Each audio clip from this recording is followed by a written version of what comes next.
I still play her voicemail every night before I sleep. Chase, this is Serena.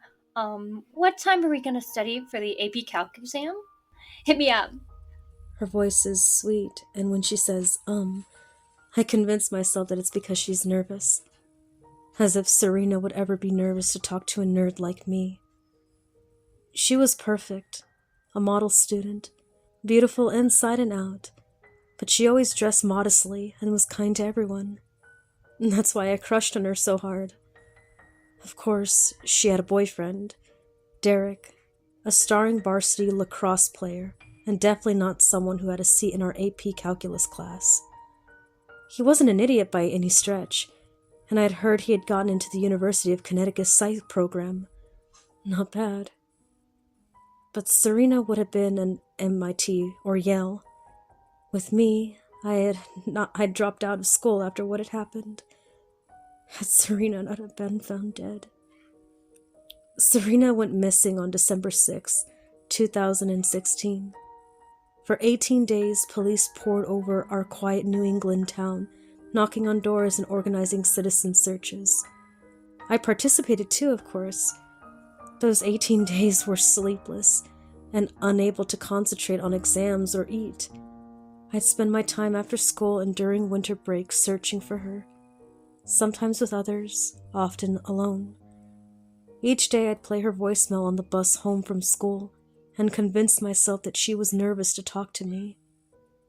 I'd be sure that secretly she loved me, and if I'd found her, if I was the one to rescue her, she would realize she loved me all along, and we would be together. I was going to find her, and she would be mine forever. Unfortunately, I did find her. It was Christmas Eve.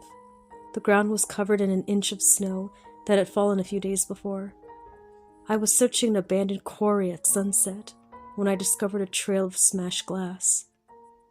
High school kids often come to places like this to drink beer, so it wasn't unusual. But I followed the trail anyway to the mouth of a mining cave. There was no reason to go inside, and I didn't have a flashlight, so I turned around. That's when my phone vibrated. Serena glowed on my screen for the briefest second before the call showed unanswered. My blood froze and my heart pounded. I immediately called her back. The phone rang 3 times before someone answered. Heavy breathing from coarse, broken lungs came through the speaker, gasping as if it hurt to breathe, each breath like a cloth tearing through a thorn bush. Chase. Serena's sweet but broken voice. Serena, where are you? Coarse breaths. I'm inside. I need you. Help me. The call ended. I stared into the cave. It was black inside, and all I had for a flashlight was my phone. Was Serena in there? Was there someone in there with her? She sounded like she was hurt. I have to go in there and save her. We were meant to be together, but whoever took her could be dangerous. No, I will save her, and she will realize that she loves me, and she will be mine. But my legs wouldn't move. I was frozen as the snow on the ground. I stared into the darkness of the cave as a breeze blew out and it chilled every bone in my body. And then I heard footsteps approaching from inside the cave, getting closer, getting faster, closer, faster, closer, faster. I turned around and ran, sprinted all the way home. I dashed up to my room, locked the door, and hid in the closet. Then I called the police and told them everything. A few hours later, the police were at my doorstep. They questioned me about what happened, and I gave them as detailed as an account as I could. They then told me what they found. The police found Serena in the cave, her body lifeless, and though the cause of death was uncertain at the time, the police believed it had to be murder, as several of her ribs were broken, and one had even punctured her lungs. I was devastated, and immediately broke down in tears.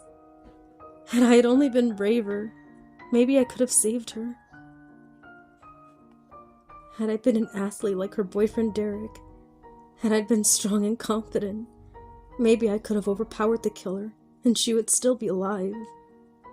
Instead, I'd run home and hid in my closet. And as a result, Serena had died a horrible, brutal death. But it wasn't true. None of it. Because the officer told me that Serena's body had decomposed to such an extent, she'd been dead for a week. We have to confiscate your phone as evidence. The person who called you could be a suspect. The officer said as I sat there, confused and in tears. But I couldn't let them have my phone. Her voicemail was on my phone. That was my last remnant of her, and her giddy, nervous voice proved that she loved me. I made it up, I said. The part about getting the phone call, it never happened. Now why would you do that? The officer asked. I went inside the cave and I saw her body. It scared me so much that I ran home. I wanted to be taken seriously, so I made up the part about her calling me. My explanation made no sense, but the officer, realizing that I was in shock, didn't press me further. I asked him one final question. Did you recover any of her belongings? Like her phone or anything? I can't really talk about it, but no. We didn't find anything like that on her. Nothing made sense. I went to bed and slept for 16 hours. There was no cheer on Christmas Day for me or anyone in my family. I sat alone in my room thinking about it all. I played her voicemail and cried every time. I wanted to call her number, but pressing send was like standing before the mouth of that cave. Frozen, my blood chilled to ice. Who was going to pick up? Who had I talked to yesterday? We were meant to be together. I'm not an athlete, nor am I popular, but I'm intelligent like her. We could have gone to MIT together. We could have gotten married and had kids, a boy and a girl. I could make our family breakfast every morning. We could be happy. She secretly loved me, so I pressed send. The phone rang 3 times. Chase, you ran away. Her voice, the sweetest it had ever sounded. I broke down in tears. I'm sorry, Serena. Please forgive me. I forgive you, Chase. You know, I've always loved you. I love you too. We can be together, Chase. Forever. How? Come back to the cave at sunset. And this time, don't run away. The call ended. When I tried to call her back, I got the message that her phone had been switched off or was out of a surface area. So at sunset, I returned to the cave. There was police tape and a barricade around the mouth now. The snow on the ground was melting into a slippery slush. My phone vibrated for only a second. It was another missed call from Serena. I called her back. Chase, my love. I'm here. Good. We'll be together soon. Now just face the cave and close your eyes.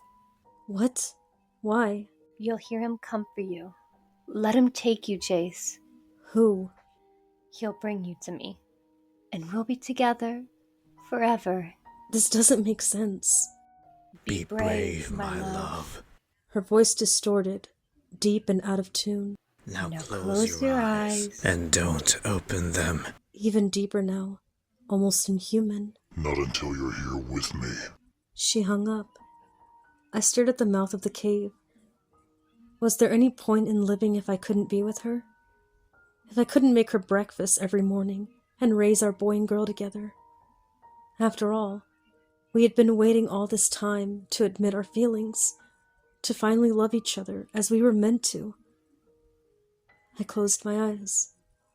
Footsteps approaching from inside the cave, getting closer, getting faster, closer, faster, closer, faster. I opened my eyes, and the second before I turned and ran, I saw a naked man with gray elephant-like skin come out of the cave. All I remember is that he had no eyes.